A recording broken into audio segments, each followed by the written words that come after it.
2025加拿大金融地產峰會。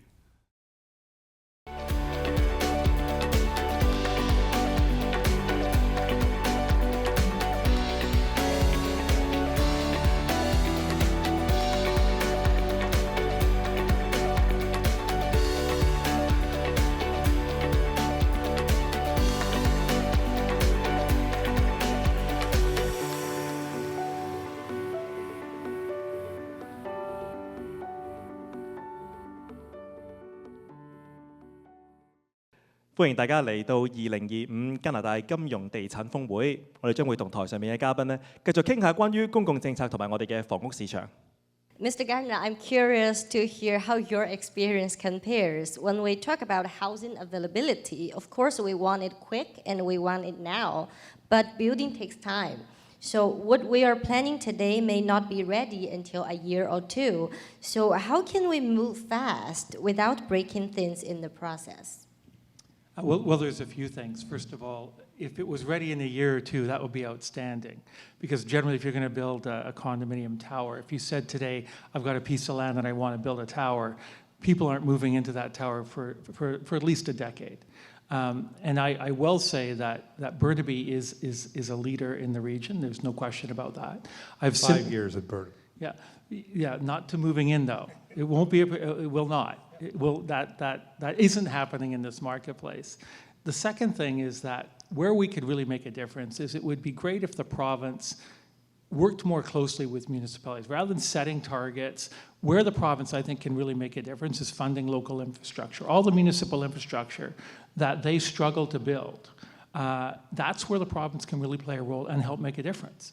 If there's going to be growth in the city and they need more water, more sewer, swimming pools, community facilities, the province should be helping them fund that. And that's where the focus should be. Building codes, we've got one member where the workers are working on 3 different towers, all being built under 3 different building codes. The building codes constantly, they change, they add cost. When you change a building code, it doesn't get cheaper and easier to build. It gets more expensive and it takes longer. And so the challenge is that it's the compounding impact of a change here, a new regulation here, a new requirement here, a new clean energy thing here. And what we've done is we are pricing housing out of the reach of average families' ability to pay for the new housing. We're doing it to ourselves. Most of this is self-inflicted. And it's because we have building codes that don't make sense. We don't have the level of cooperation between the province and the municipalities. And the provinces should be working more closely to fund infrastructure. When governments say, the federal government, when Ottawa Victoria says we're going to build more, we're going to build at scale, they build very little of the housing supply. They build like 5% of what's on the market. It's the private sector. And the problem is oftentimes we've got government officials looking at the private sector, looking at private builders, looking at contractors, looking at developers saying, oh, you're the problem. Well, they're not the problem. They should be partners, and they should be treated as partners. Minister Callan, you want to respond to that? Well, I would say that I don't think he's talking about me or our government. We have worked very closely with the private sector. Certainly I had as the Minister of Housing when we looked at, they raised the challenges around hydro and the cost when it came to connections. Hydro dramatically has reduced the cost across the board for all projects. We did a lot of work around changing the rules for when you can market, extending the period for marketing. We did a lot of work around red tape reduction when standardizing what type of housing can be built around transit. I know Mayor Hurley and I don't necessarily agree on that, but that's okay. But we did that to create more certainty.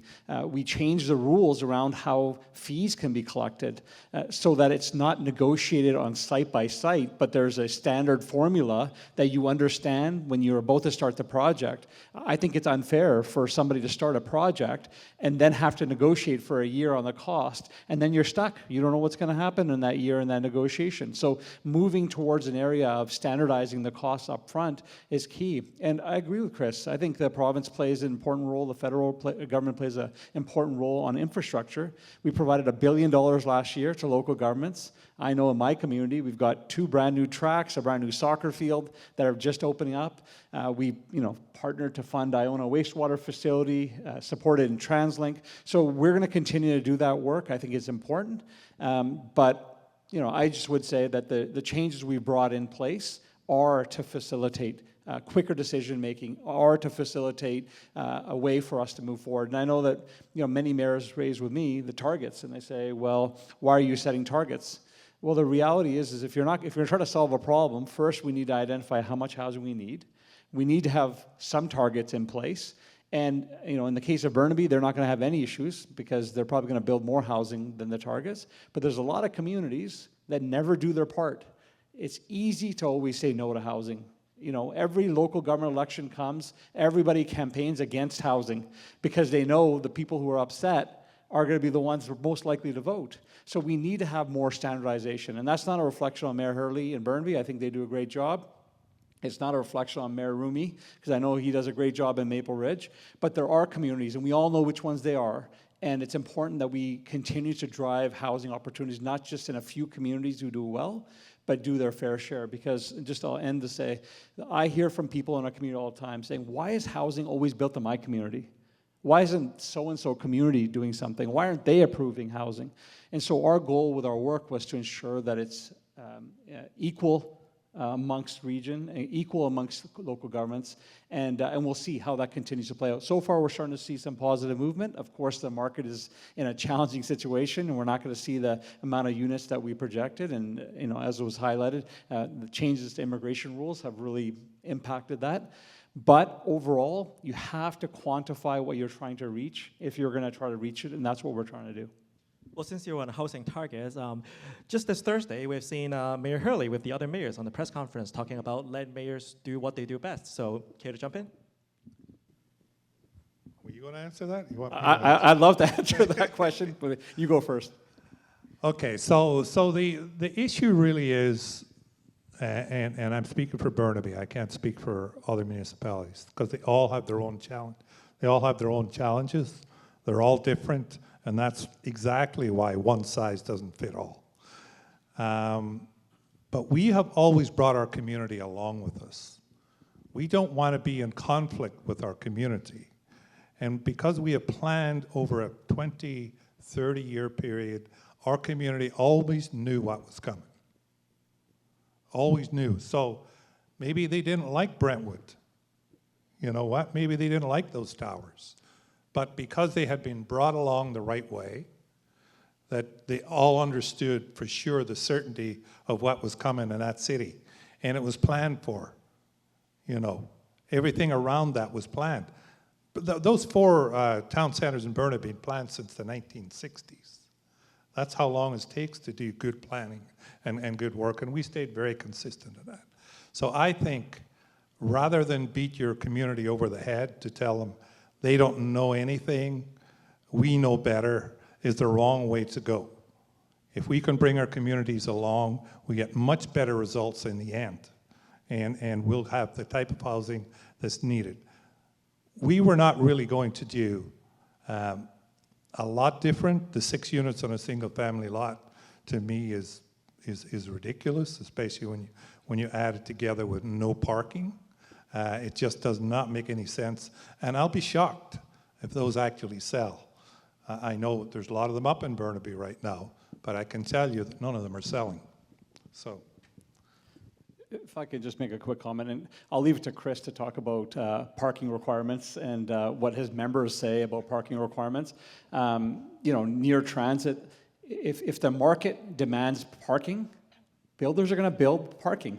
I mean, we saw in Port Moody where developers said, you've eliminated the parking requirement, but we're actually going to build more than the city wanted because our market analysis says people want the parking. So just by removing parking requirements near transit, it doesn't mean none of it's going to get built. It means you're going to build the right size for what you think the market needs at that time. Now, I appreciate the comments mayors make. For example, we have eliminated public hearings for projects that fit within the official community plan. And so the view is, if you go and engage, we want you to engage with your community. You engage with your community, you make an official community plan, you say, this is where we want the housing, this is where we want the park, great. Once you have the plan, why do we have to relitigate every project that fits with an official community plan? So I understand it causes some friction right now, it's a new policy. But I think it'll lead to better planning, and it'll lead to more engagement in the official community plan. Because then people know every 5 years I'm going to be involved in the official community plan. That's our plan for the next 5 years. If a project comes forward and fits within what the community decided, it's going to get built. And in 5 years, we have another chance to modify where the housing should go. I think it makes sense in order to get housing built. Any other sector, would we find that acceptable? Where we say, hey, we want to have this project go forward, but hey, we're going to make you go through another process. After we decided, we're going to already let you do it there. So I appreciate it comes with challenges. I appreciate Mayor has to hear from people in his community, but I hear from people from my community as well, and we need to find ways to move forward on housing much quicker than we've been approving it at this stage. Thank you, Minister. 時間關係咧，我哋先暫時傾到呢一度嚇，休息翻嚟我哋再繼續討論。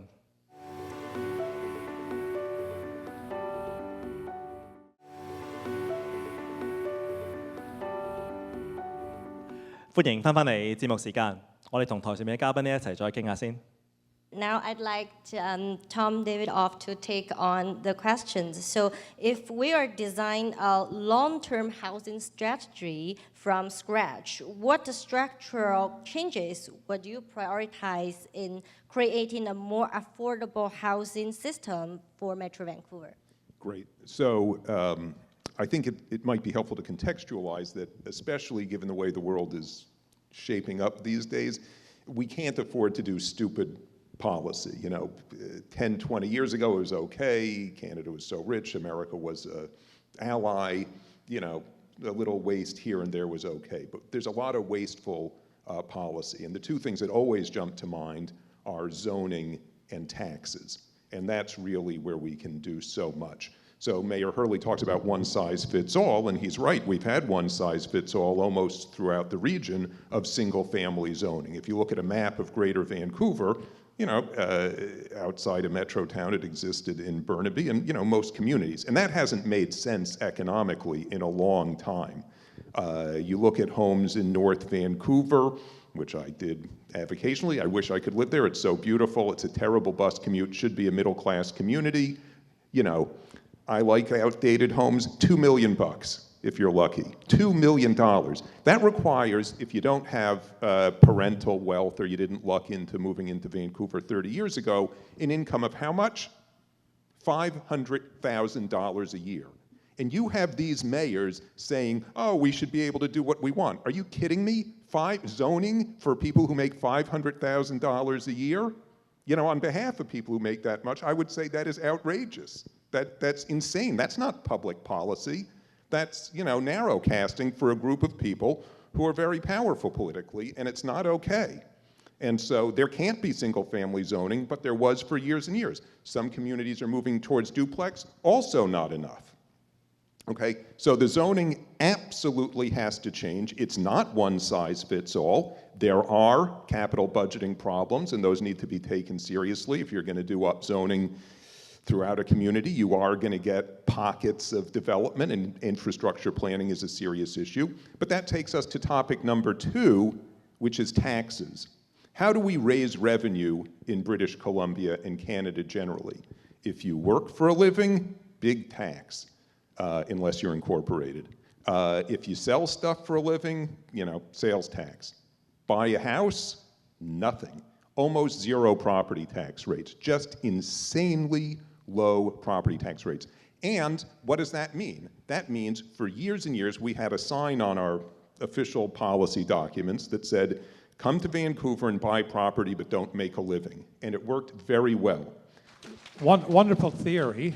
Yeah, wonderful in theory, absolutely. And in a perfect world, probably, yeah, you could make that work. But I'll tell you what, you come to my council meeting and you stand up in front of all these people here and you say, you're not paying enough property tax. See what kind of answer you get.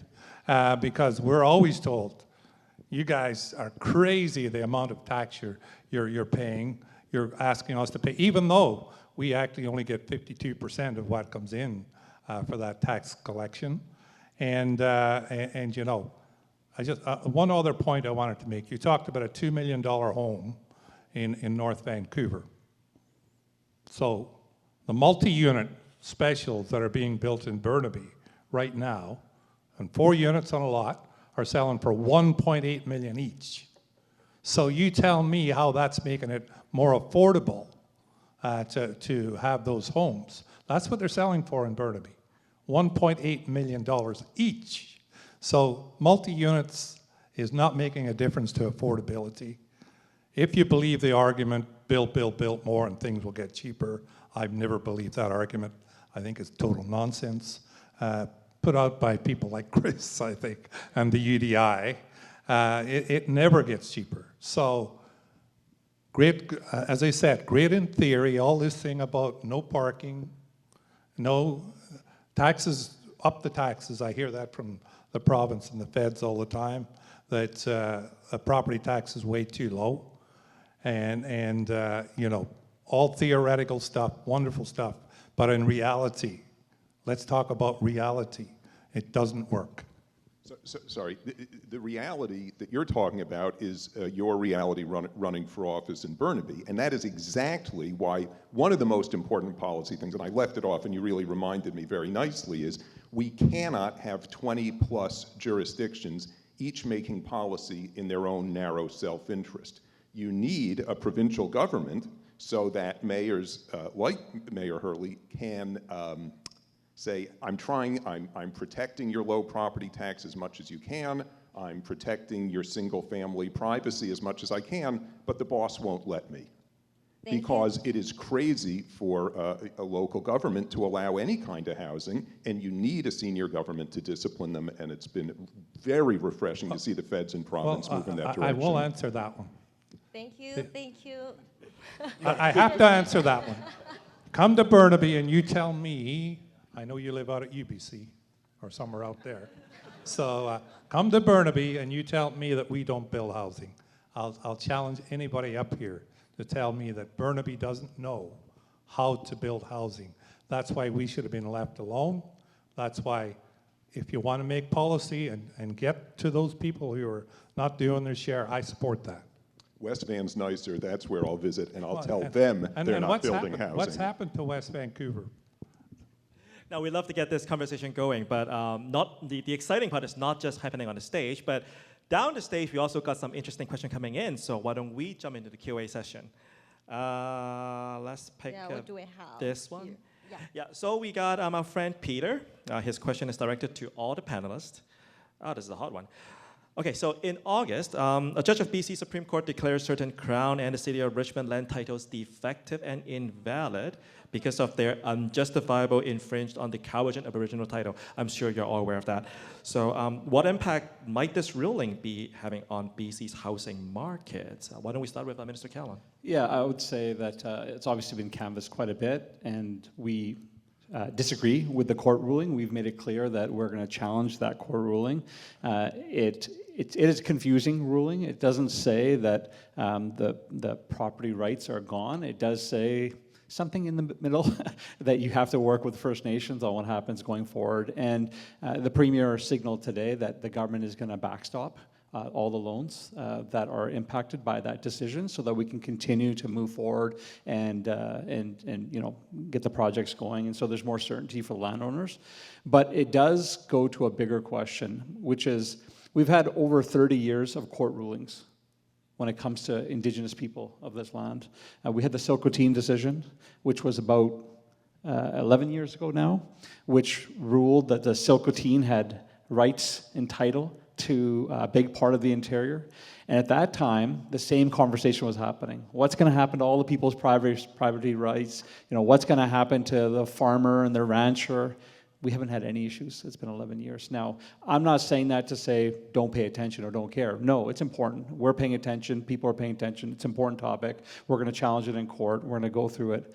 It's really important that we engage with First Nations communities. Anyone that says, oh, just get rid of it and that's it, just don't engage with First Nations people, you're going to be in court. It's a long run, you're going to be in court. What the best way is to get to the table, find solutions, build relationships, build trust. That is key. And I know it's a top of mind, certainly for people in that area in Richmond, and we're going to continue to fight that in court. Chris? Okay, so two things. One is I do want to address the issue of supply. And Mayor Hurley said, well, supply doesn't work, building more doesn't work. It's because we can't get more supply on the market. We're going to build 35,000 homes next year in British Columbia. We built 51,000 in 2021. We're going in the wrong direction. So we've never been able to get more supply onto the market to have an impact on price. But on the Cowichan decision, this decision is one of the most important public policy issues in British Columbia, and it will have implications across the country. Now, Minister Kahlon's interpretation of the decision is a little bit more generous than mine would be, and the judge was very, very clear. What she said was the title held by the federal government in Metro Vancouver and the City of Richmond to the lands there was defective and invalid. That Aboriginal title was a more senior title to that land. Now that was a stunning decision. And the challenge is the provincial government now, the Premier, is saying, oh, this decision is toxic and we're going to fight to protect private property rights. They did not assert arguments, all the arguments they could have to protect private property rights. That's and false, now, Chris, that's false. And now when Chris, no, you're auditioning for the BC Yeah, you Conservative did. leadership No. race here, So- my friend. That's a false argument. Richmond made the extinguishment claim in court, and they lost as well. Yeah. So, I mean, my friend, that's false. I have to clarify. So just let me answer the question, and then you can speak, of course. So the challenge is that we have a situation where the fundamental question we need to answer in our economy is this. Very simple. Who owns the land? And who has the right to make the decision on the use of that land? And so, yes, the Premier came out and said, we're going to backstop all the property owners there in terms of financing to protect values and protect transactions. We don't have enough money to backstop all the land in British Columbia. There's now claims in Kamloops. We have First Nations in the United States and Washington State making claims into Canada. Alaska making claims into Canada, into British Columbia in these cases. And the challenge is that the fundamental core of this is the irresponsible path that David Eby's government put us on by adopting the United Nations Declaration and basically saying we are going to take every measure possible to make all laws in British Columbia consistent with a UN declaration. There's no jurisdiction on the planet that has decided to subordinate their laws to a UN declaration. So, to the minister's point, the way through this is good faith negotiations with First Nations, reinvigorate the treaty process, and sign treaties that give us clarity, certainty, and finality. The approach they've taken is reckless, and we're all going to pay a heavy price for this uncertainty. I would just have to clarify. The solution that was suggested, that we sit down First Nations, we move forward with the treaty, that is exactly the work we do. To suggest that somehow a piece of legislation that says we're going to try to merge and align is somehow the reason why court cases like this are happening is false. If that were the case, Silcoteen in 2014, that wasn't our government, that was a previous government. I'm sure Chris would have been on stage saying that the BC Liberals were wrong at that time, but I don't know. Is that your position today, Chris? Well, I'll tell you what my position is. Silcoteen, the Supreme Court of Canada was very clear. To establish Aboriginal title, the use of the land had to be permanent and exclusive. That was the Silcoteen decision. The Cowichan decision was a massive expansion. The use was not exclusive, and the use was not permanent. The use stopped over 150 years ago. This was a massive expansion, and the BC Court of Appeal last week ruled that in this case, 2-1, they said we are going to, and courts now must interpret every single law in British Columbia through the lens of the UN Declaration. That's an initiative that your Premier and your government has been touting ever since you've been elected. It was supported by all parties in the House unanimously. I think it's important. But there's other topics we want to discuss as well. And Chris and I will debate this when he's the leader of the BC Conservatives in the legislature. But for today, we'll keep moving on the housing topic. I'm sure we can have a scrum just right out there. But we have interesting and valuable information bring out by all the panelists today. Unfortunately, time is only a limited factor, so we do have to wrap this up. Once again, thank you all the panelists for spending your time here and bring us your valuable insights. They were very thoughtful. And today's discussion not only highlighted the challenges we face, but also the opportunities ahead as we work together to build a more stronger, more sustainable, more affordable future in our real estate and economic space. 再次感谢所有嘉宾精彩而深入的讨论。我们第一部分的论坛就先到这里。 That concludes our first panel. Thank you.